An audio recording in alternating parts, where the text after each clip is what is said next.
ఇప్పుడు ఎవరు తెలుసు మీకు సినిమా ఇండస్ట్రీ వాళ్ళు ఎవరైనా సింగర్స్ తెలుసా? చాలా మంది తెలుసు. ఎవరు తెలుసు? మధుప్రియ అక్క తెలుసు, తర్వాత మన మ్యూజిక్ డైరెక్టర్ భీమ్సీ శ్రీ అన్న సార్. ఇప్పుడు సార్ ఆధ్వర్యంలో ఒక మూవీ సాంగ్ పాడాను ఆల్రెడీ, అయిపోయింది అది. ఓకే.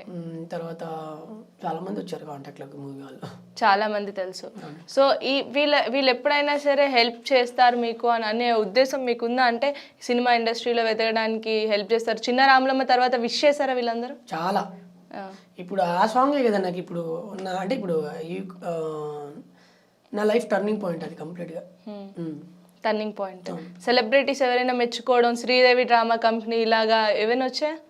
లేదండి ఇప్పటివరకు అయితే. అంటే ట్రై చేశారంట, నాకు ఇన్ఫర్మేషన్ వచ్చింది కానీ ఇంక తెలియదు మరి ఏమైందో తెలియదు. చాలా వరకు మీ ఫోక్ సాంగ్ వాళ్ళందరూ శ్రీదేవి డ్రామా కంపెనీ బాగా సపోర్ట్ చేస్తూ ఉంది కదా. అవునండి. సో మిమ్మల్ని వస్తే వెళ్తారా నార్మల్గా?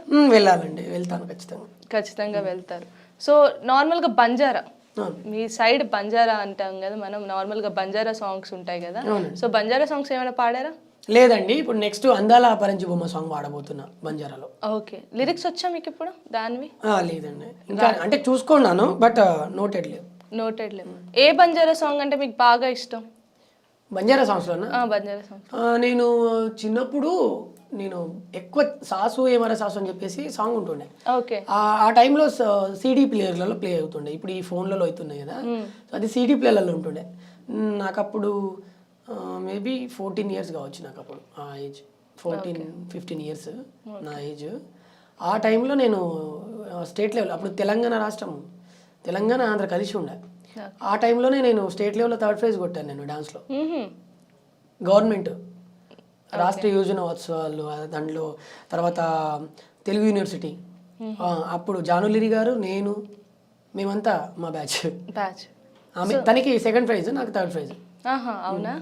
సో జానులిరి గారు అన్నారు కాబట్టి, జానులిరి గారు నార్మల్గా మీకు క్లోజ్ అయినా ఇప్పుడు? చాలా క్లోజ్ అండి.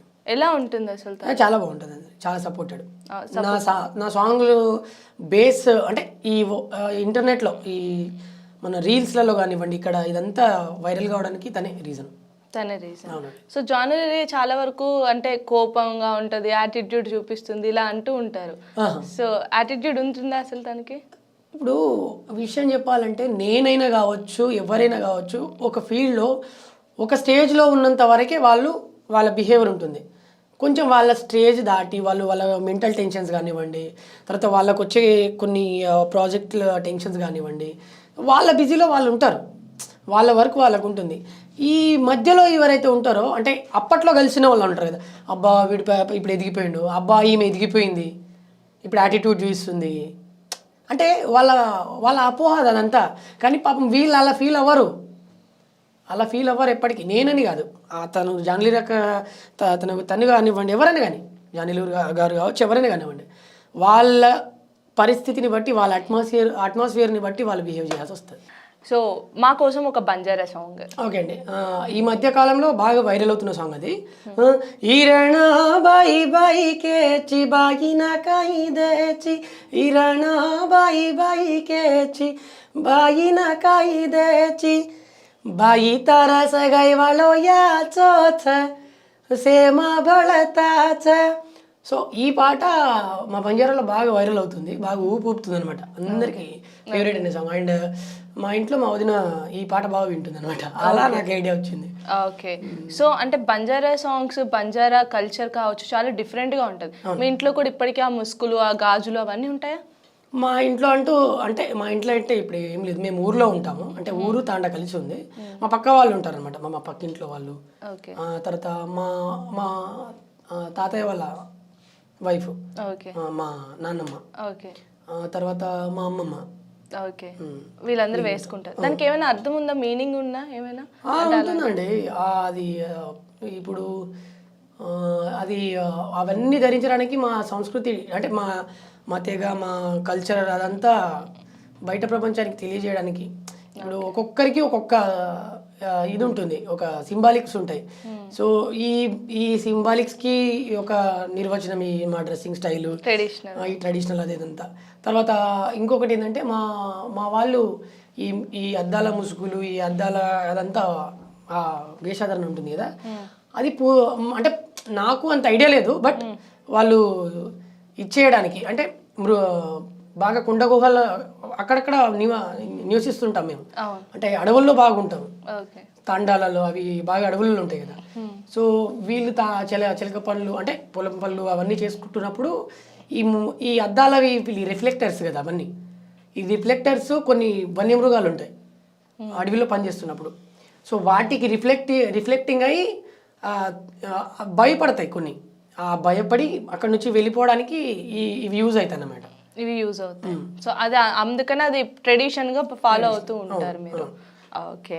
సో అంటే ఈ ఫీల్డ్లోకి ఎవరైనా ప్రోత్సహించారని చెప్పారు కదా. సో ఈ ఫీల్డ్లోకి వచ్చిన తర్వాత మీరు ఎలాంటి సమస్యలు ఎదుర్కొన్నారు? అంటే నార్మల్గా ఈ పాట పాడినవి రికార్డింగ్స్ పాడినవి రిలీజ్ అవ్వకపోవడం, లేకపోతే మీ పేరు కాకుండా వేరే వాళ్ళ పేరు వేయడం మీరు పాడిన దానికి, ఇట్లా ఏమైనా జరిగినాయి?